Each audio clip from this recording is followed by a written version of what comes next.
This is Eastern Airlines Flight 618 requesting emergency landing clearance. The radar operator froze.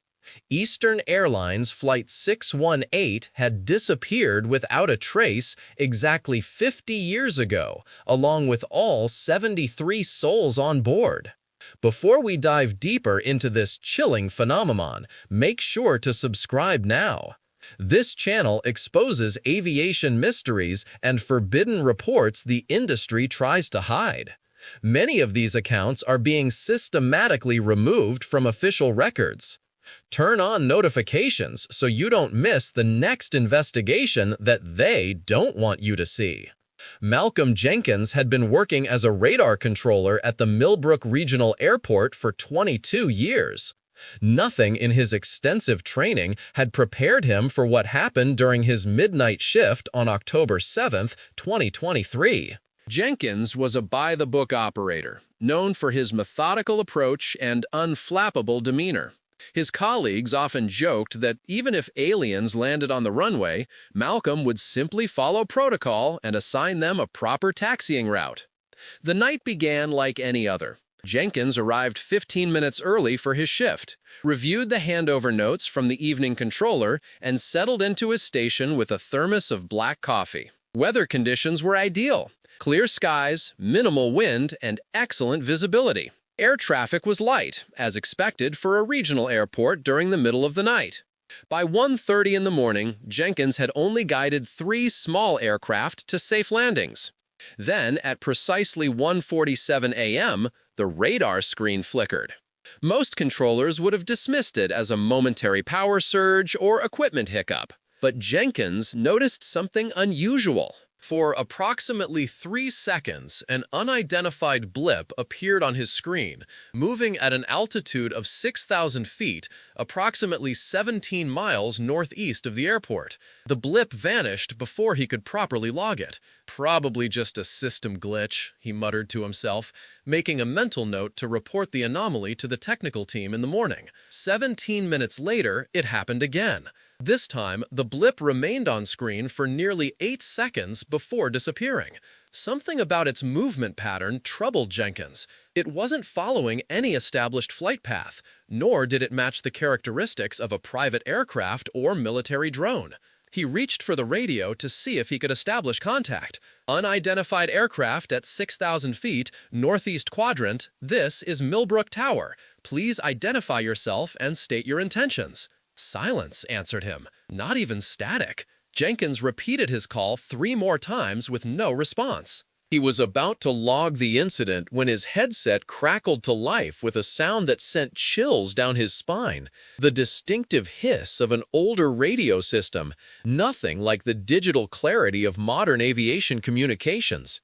This is Eastern Airlines Flight 618 requesting emergency landing clearance. We are experiencing severe electrical malfunctions and rapid decompression. Repeat, Eastern Airlines Flight 618 requesting immediate landing clearance. Jenkins felt the blood drain from his face. Eastern Airlines had ceased operations in 1991. And Flight 618 had become aviation's most enduring mystery when it vanished without a trace on October 8, 1973, exactly 50 years ago tomorrow. His first thought was that someone was playing a cruel prank. Perhaps one of his colleagues had set this up, knowing his fascination with historical aviation incidents. Jenkins had indeed studied the Eastern 618 disappearance extensively during his training, as it had revolutionized certain safety protocols. "Identify yourself immediately. This frequency is restricted to authorized aircraft only," Jenkins responded firmly, expecting to hear laughter or an apologetic explanation. Instead, the voice became more urgent, crackling with increasing static. "Tower, this is Captain Robert Hendricks of Eastern 618. We are in serious trouble. Engines 1 and 3 have failed. Cabin pressure dropping rapidly. We need immediate vectors for emergency approach." The hair on Jenkins' arms stood on end. Captain Robert Hendricks was indeed the pilot of the ill-fated Eastern 618. This detail wasn't widely publicized in the general coverage of the disappearance.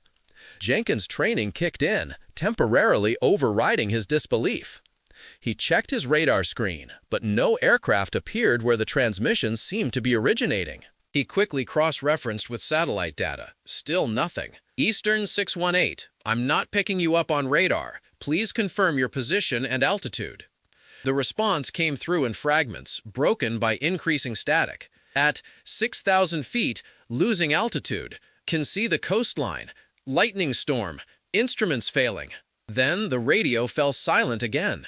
Jenkins immediately contacted his supervisor, Laura Winters, who arrived within minutes. He played back the recorded transmission for her. Winters' face paled as she listened.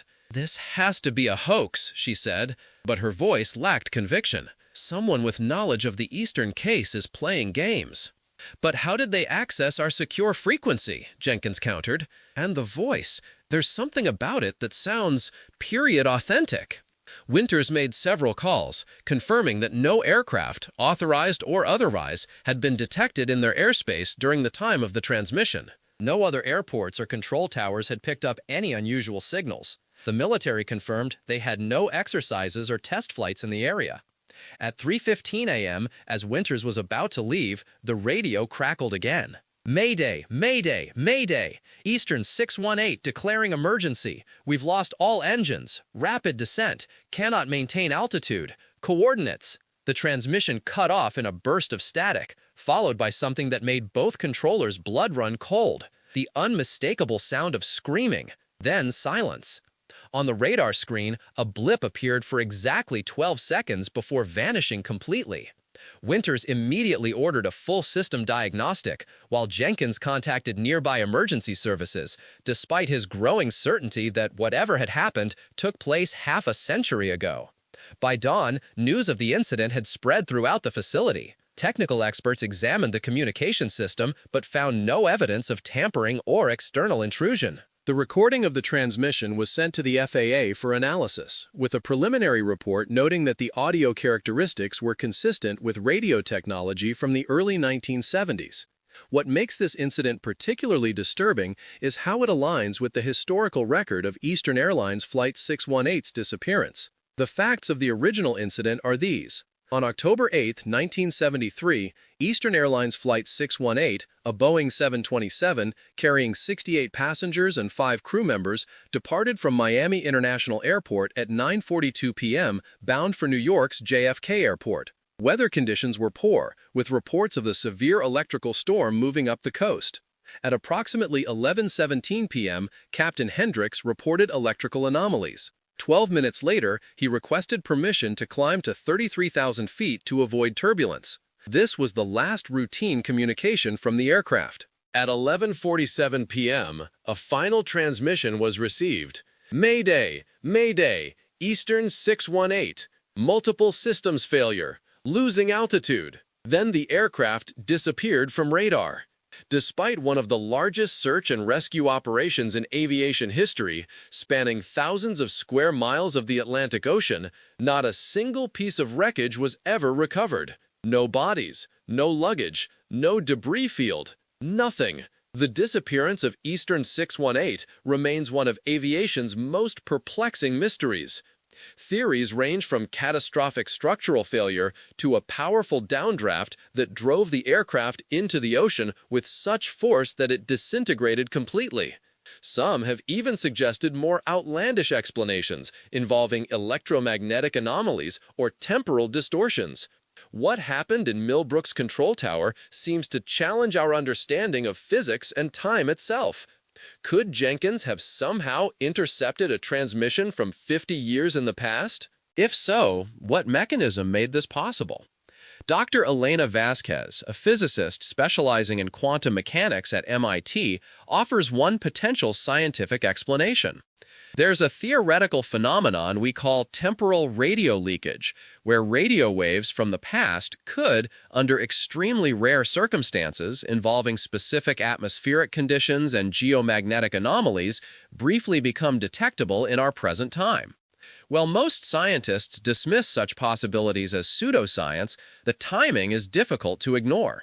The transmission was received almost exactly 50 years to the day after Flight 618 vanished. But the story takes an even more chilling turn. 2 days after the incident, Jenkins made a discovery that sent shockwaves through the aviation community.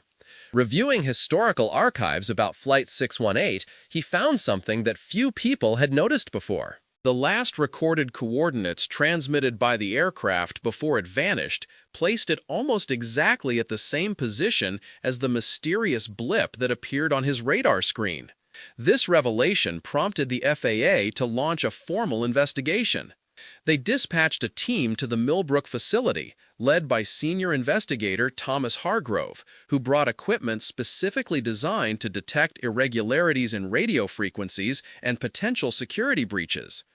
In 30 years of investigating aviation anomalies, I've never encountered anything quite like this, Hargrove admitted in a closed briefing that was later leaked. The technical evidence suggests this was not a hoax or a technical malfunction. Something happened here that we cannot readily explain. As the investigation continued, Jenkins began experiencing disturbing phenomena. He reported hearing faint voices through his headset, even when it wasn't connected to any power source. On 3 separate occasions, he claimed to smell jet fuel in the control tower, though no one else present detected it. Most disturbing of all, Jenkins began having vivid dreams about a plane crash. In these nightmares, he found himself inside the cockpit of a Boeing 727, watching helplessly as the instruments failed one by one. The cabin lights flickered, and through the cockpit window, he could see a massive electrical storm with bolts of lightning unlike anything he had ever witnessed. Twisted, blue-white tendrils that seemed to reach for the aircraft like fingers. It wasn't just a dream, Jenkins later told investigators. It was too detailed, too specific. I could feel the vibrations of the aircraft. I could smell the fear in the cabin. And I could hear the captain's voice, the exact same voice that came through my headset that night. On the 1-week anniversary of the mysterious transmission, Jenkins made another startling discovery. While reviewing the maintenance logs for the Millbrook Control Tower, he found that the facility had been built on the exact spot where an old aviation navigation beacon had stood in the 1970s, a beacon that Flight 618 would have used to navigate on its fateful journey. This connection led some researchers to propose the place memory theory, the idea that certain locations can sometimes retain energetic imprints of traumatic events, which can be triggered under specific circumstances. Dr. Richard Belmont, a parapsychologist who has studied similar phenomena, explained, "There are documented cases where locations associated with traumatic events have exhibited unusual properties. Witnesses report experiencing sensory impressions from the past, sounds, smells, even visual manifestations. These experiences often intensify around anniversary dates." Most mainstream scientists dismiss such theories as pseudoscience. Yet the evidence in this case proved difficult to explain through conventional means. The FAA analysis of the recorded transmission revealed something extraordinary. The audio contained frequency patterns and signal degradation consistent with radio technology from the early 1970s. More specifically, it matched the exact radio signature of Boeing 727 emergency transmitters from that era, equipment that hasn't been manufactured in decades and would be nearly impossible to replicate precisely. Additionally, voice analysis of the captain's communications showed speech patterns and regional accent markers consistent with recordings of the actual Captain Hendricks from training sessions conducted before his final flight. This level of detail would be extremely difficult to fake, especially considering that these training recordings were never made public and were stored in Eastern Airlines archives, which were largely destroyed when the company ceased operations. 3 weeks after the incident, Jenkins was placed on administrative leave. Official reports cited stress and potential auditory hallucinations as the reason, but sources within the FAA suggested the real concern was Jenkins' growing obsession with Flight 618 and his insistence that the crew was somehow trying to communicate across time. Before leaving his position, Jenkins made one final, disturbing claim. He insisted that during his last shift, he briefly made two-way contact with Flight 618. According to Jenkins' written statement, the transmission came through clearer than before. Captain Hendricks reported they were trapped in some kind of atmospheric phenomenon, what he described as a place between places. He said they had been flying for what felt like days without running out of fuel,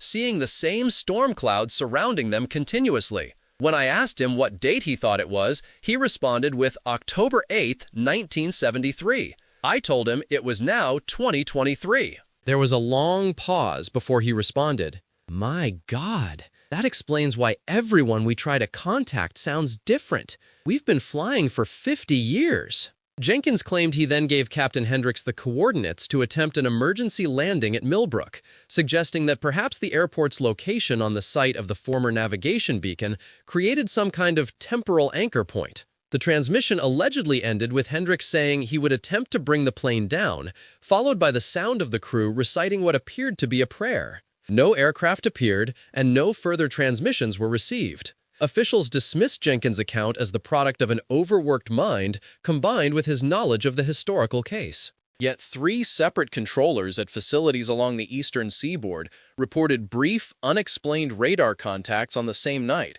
all moving along a trajectory that would have aligned with an aircraft following Jenkins' landing instructions. The story might have ended there, consigned to the realm of aviation folklore, except for what happened exactly 1 month after the initial incident. A fishing vessel operating 47 miles off the coast made a startling discovery: a barnacle-encrusted piece of metal that was later confirmed to be part of a Boeing 727's vertical stabilizer. Serial number analysis identified it as belonging to the long-missing Eastern Airlines Flight 618. More debris began washing ashore in the following weeks, small pieces, most showing signs of extreme age and oceanic exposure. Analysis indicated they had been in the water for approximately 50 years, consistent with the aircraft having crashed in 1973. Yet one piece stood out from the others. A section of the cockpit panel, recovered by a beachcomber, showed something impossible. The digital clock embedded in the instrument panel had stopped at 3:27 a.m., the exact time Jenkins had provided his landing instructions to the Phantom aircraft in 2023. Scientific experts struggled to explain how an aircraft that disappeared in 1973 could have a component showing a time from 50 years in the future. Some suggested the clock had been replaced before the final flight, with its internal mechanism somehow continuing to advance years after the crash before finally failing. Others proposed that the piece wasn't authentic or had been tampered with, but the most disturbing evidence came from an unexpected source. 6 weeks after the incident, a teenage girl walking along the shoreline, 17 miles from Millbrook Airport, discovered a waterproof camera case containing a pilot's logbook. The water-damaged book was found to belong to Captain Robert Hendricks. While most entries were illegible due to water damage, the final page contained a clear, chilling entry. October 8. Lost all navigation. Surrounded by storm unlike anything I've ever seen. Electrical systems malfunctioning. Radio picking up transmissions that make no sense. Voices talking about events decades in the future. Time on instruments keeps jumping forward. The passengers are terrified. We've been flying for what seems like days without running out of fuel. First officer believes we've somehow crossed into another dimension. Engineer thinks we're caught in some kind of time loop. Last entry. Voice on radio claims to be from 2023. Says we've been missing for 50 years. Gave us coordinates for emergency landing. God help us. We're going to try. If anyone finds this, tell my family I love them. Tell them we never stopped trying to come home. The handwriting was verified as matching Hendricks' known samples by 3 separate forensic analysts. Following these discoveries, the FAA classified the entire incident. Jenkins was reportedly relocated and given a new identity. The control tower at Millbrook was temporarily closed for upgrades, and when it reopened, the entire communications system had been replaced. Officials now refuse to acknowledge the incident took place, despite dozens of witnesses and the physical evidence recovered. The official position maintains that the debris recovered was likely misidentified or deliberately fabricated as part of an elaborate hoax. Yet pilots flying through the region occasionally report unusual radio interference on clear nights. Some claim to briefly pick up fragments of conversations that sound oddly dated, or glimpse radar contacts that appear and vanish within seconds. Most disturbing of all is the testimony of a maintenance worker who entered the old Millbrook control tower before its renovation. He reported finding a message scratched into the underside of the console where Jenkins had been seated. "They're still flying." Aviation historians and paranormal researchers continue to be drawn to the case, suggesting various theories. Some believe Eastern 618 became trapped in some kind of temporal anomaly during the 1973 electrical storm, creating a situation where the aircraft existed partially outside normal time. Others propose that the electromagnetic properties of certain storms can create conditions where radio signals from different time periods briefly overlap, creating a window for communication across decades. A small group of theoretical physicists has even suggested that the region might contain a weak point in spacetime, possibly created or exacerbated by the unique electrical properties of aircraft navigation systems from that era, combined with the particular atmospheric conditions present during both the original disappearance and Jenkins' experience 50 years later. Whatever the truth, one fact remains undisputed. The crew and passengers of Eastern Airlines Flight 618 never reached their destination, and despite extensive searches across 50 years, no conclusive explanation for their disappearance has ever been established. Perhaps the most chilling aspect of this story comes from Jenkins himself, who broke his silence just once since his relocation. In an anonymous online post widely believed to be his, he wrote, "They're not dead. They're not alive either. They're still in flight, trapped between moments, trying to find a way to land. And sometimes, when the conditions are just right, they can reach out to us. They're still trying to come home, even after 50 years. What terrifies me is not just that they're still out there somewhere, but that they're still conscious, still aware, still experiencing every moment of those 50 years of flying through an endless storm." The post concluded with something that continues to haunt those familiar with the case. "I still hear them sometimes in my dreams. The last thing Captain Hendricks said to me wasn't a cry for help or an expression of fear. His final words were far more disturbing.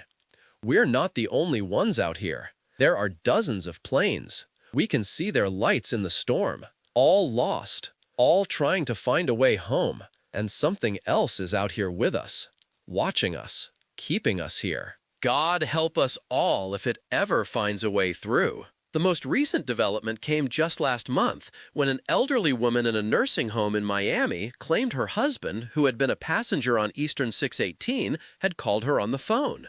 According to nurses, the woman became extremely agitated, insisting the call had lasted several minutes, and that her husband had told her they were still in the air and that time moves differently where they are. Phone records showed no incoming calls to her room during the time period in question.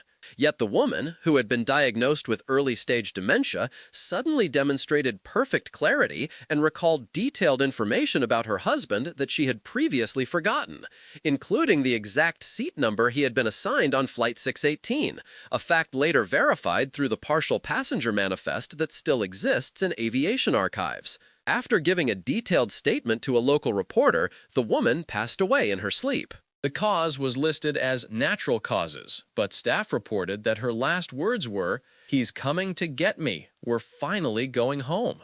The case of Eastern Airlines Flight 618 and the mysterious communications received 50 years later remains one of aviation's most perplexing mysteries. It challenges our understanding of physics, time, and perhaps even the nature of reality itself.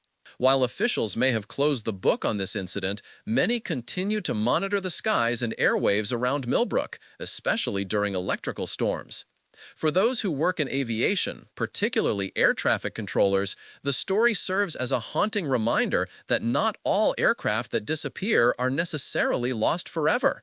Some may still be out there, flying through endless storm clouds, trying desperately to find their way home. And occasionally, against all logic and understanding, managing to reach out across the decades to be heard. What would you do if you were in Malcolm Jenkins' position and received a radio transmission from a plane that had vanished 50 years ago?